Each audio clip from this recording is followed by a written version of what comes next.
congrats to Arkansas. I thought they played great basketball tonight. Played really tough, really hard. Our guys are pretty disappointed. Complicated stretch for us, but I thought for most of the night we showed a ton of fight, and we have a good group. I'll take questions.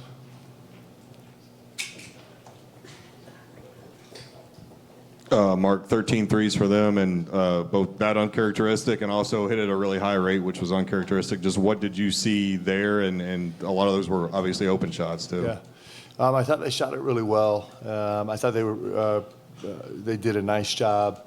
They posed a bunch of difficult problems for us. They did a good job getting downhill, getting guys open. They make ball screen coverage with pick and pop complicated sometimes. I thought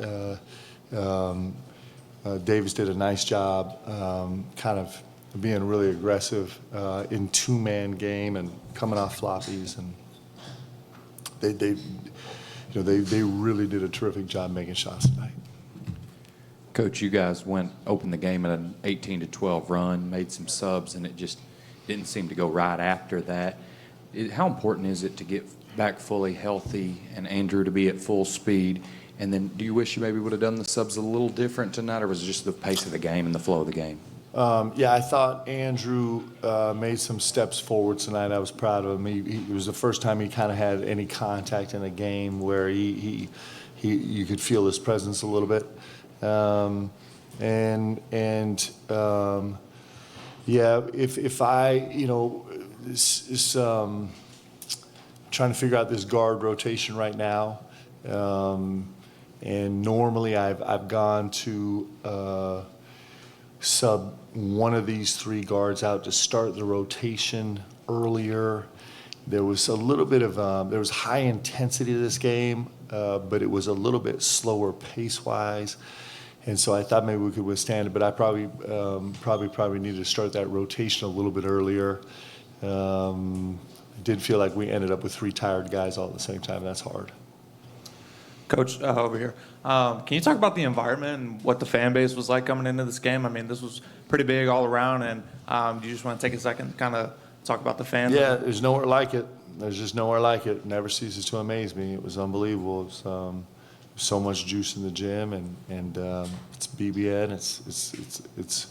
It's a place like no other. Mark right here. It seemed like to open up the game, the game plan was kind of let Arkansas shoot some threes, 9 of 18, but only shot 7 attempts in the second half. Was there any point that you considered going zone, maybe just to slow them down from driving? Yeah, it's a little complicated proposition. They're actually almost a full 0.15 points per possession better against zone this year than they are against man. And then also with the feel they had making shots, that gets really complicated. If I could have run it back, I think I would have taken a more aggressive posture, probably taken some more risk defensively, maybe even rather than gone zone. It's something that we're going to have to continue to work on. We're navigating some roster situations right now that have me feeling a little constricted, and I probably need to be a little more bold regardless and take some more shots at being aggressive. I think that would probably, if I could run it back, I would probably take some more risks there, even more than a zone. Mark over here. If I'm reaching, just shoot me down. But with all the attention on Cal coming back, that's all you were asked about. That's all people wrote about, talked about. Was there any concern at all with your guys of, forgetting that there's an actual game being played and to be focused that way? I don't think so. I think it's this is every game, right? It's that's the beauty of Kentucky, right? It's every night is the biggest game ever. If we go on the road, it's the biggest game ever, and we're really blessed to have the greatest fan base in the world, and so every night here is the biggest game ever. So I think our guys are pretty used to that. Mark back here, turnovers have been a bit of a problem of late, kind of off and on. Do you think it's more of what teams are doing to you or what your team is not doing? Yeah, it's we're no, I think it's us, and I'm trying to figure out how to navigate. We have a bunch of guys that are stretching right now to figure out how to play out of position to make it work, and credit to our guys, they are, man, they're really stretching, and we will get better at it. It's almost like we started a new season. We're 2 games into a new season a little bit for our team, and we're going to learn some new ways to attack this, and we'll get better at it, and I can help us get better at it. But the turnovers were a little bit of an issue, not just the 14 turnovers, but the turnovers, the fast break points were problematic for us tonight, and it was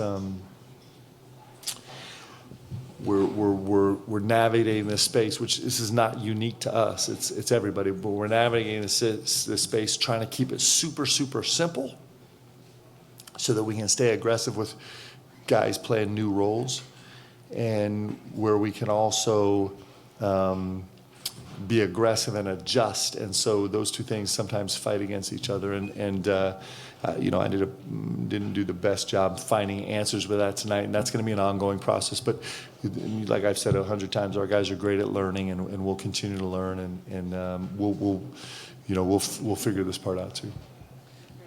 Coach, this was probably John L. Davis's best game for Arkansas this year. Just what did you see from him? Did it surprise you at all? Did he do anything different than what you saw on film? No, I mean, this was his best game for sure, but I think he's growing into it. He's getting a chance now to be a ball-dominant guy that he's used to being, and so he's 3 games in, right, to being able to be a ball-dominant guy. And so I expect him to be more and more dangerous as the season goes on. I think that's as he fills in the space. He's a terrific player. Mark back in the center. Why didn't Trent Noah play tonight? Anything, Mark?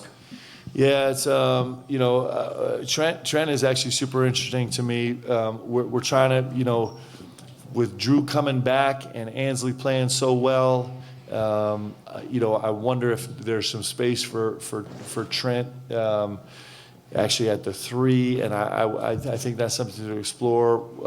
We're as we kind of reconfigure everything we're doing right now. On the fly, he's played well, and there's definitely space for him, and it's my job to find the right space. Mark, with the way the lineup has kind of been the last couple of weeks, how difficult is it to find any level of consistency with this group, because it seems like it's almost changing game to game? I don't think that's an anomaly. I think everybody in the league is dealing with stuff like that. It is. And it's a challenge for us, certainly, but it's a challenge for everybody. And so, that's, like I said, that's somewhere we'll continue to make progress. Mark here in the center.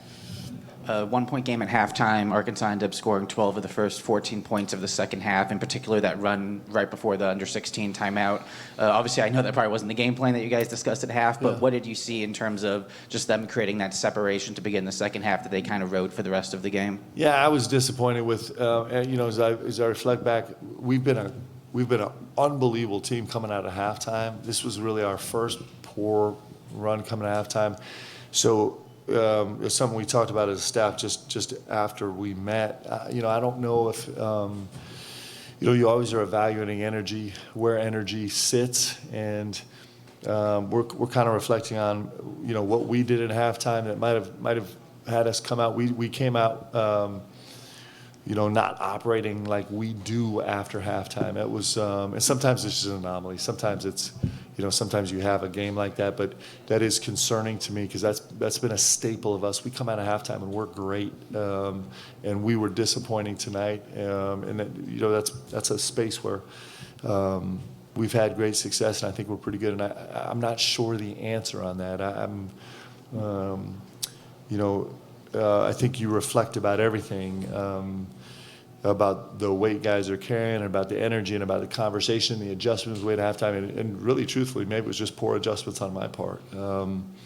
Sometimes you make an adjustment that looks great schematically, but somehow it's an energy stealer from your team, and so we'll consider all those things. But that was really disappointing. It was an important part of the game for sure. Mark, do you have a sense for Lamont's status moving forward, and is this going to be more of a long-term thing than a short-term thing? Do you know? I just don't know. I'm not sure. We're kind of just trying to navigate the space. I mean, there's a lot to it that I'm not going to share because it's his stuff. But we're trying to figure out how to proceed right now, and so we'll see. I would tell you more, but we just really genuinely don't know yet. So we'll figure out more in the next couple of weeks. I assume at some point we're going to take another shot at this and see how it goes, and we'll kind of play by ear.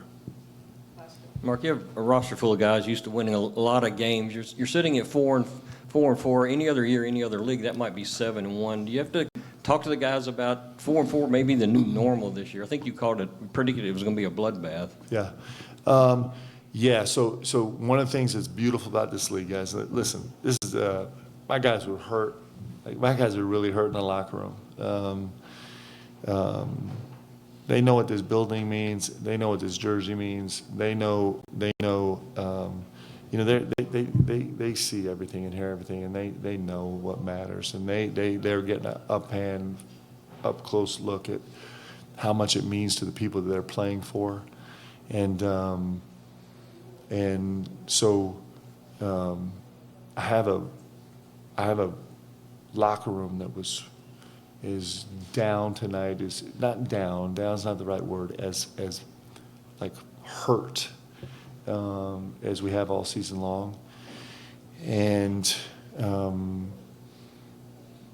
so we talked after the game, actually, just very briefly about this game and about like, our job right now. It's very much of a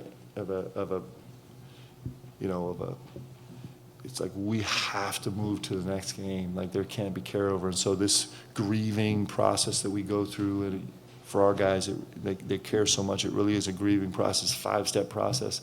It has to happen fast. It's got to happen in the next 12 hours, 16 hours, and we'll have some time to spend tomorrow where we can help each other do it. And because we're going on the road to another top 25 team, and it's the greatest thing in the world that we get to do it. Like it's the best thing in the world, but it's super painful right now. We just can't. We can't indulge in this for very long, and it just makes it all complicated. This has been, if there's anything about tonight, it was just like all kind of complicated, conflicting, upside down, twisted up feelings with everybody in BBN, and certainly our guys had that come out of this game, and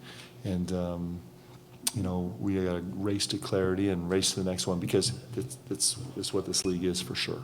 I mean, we're a really good team, and we're dealing with some roster changes right now that are complicated, but we're a really good team. We have guys that are really, really competing, and we have some guys that are growing, that are actually that are in the process because they need to step up and be better for us, and have guys in the process doing that, and we're doing it all while playing great teams and having terrific success and having some setbacks, and it's awesome. This is a journey for us. This is not a coronation. This is a journey, and we're going to earn our way through it. And there's going to be some real pain on the way. And certainly, for my guys tonight, was super painful. Thanks, guys.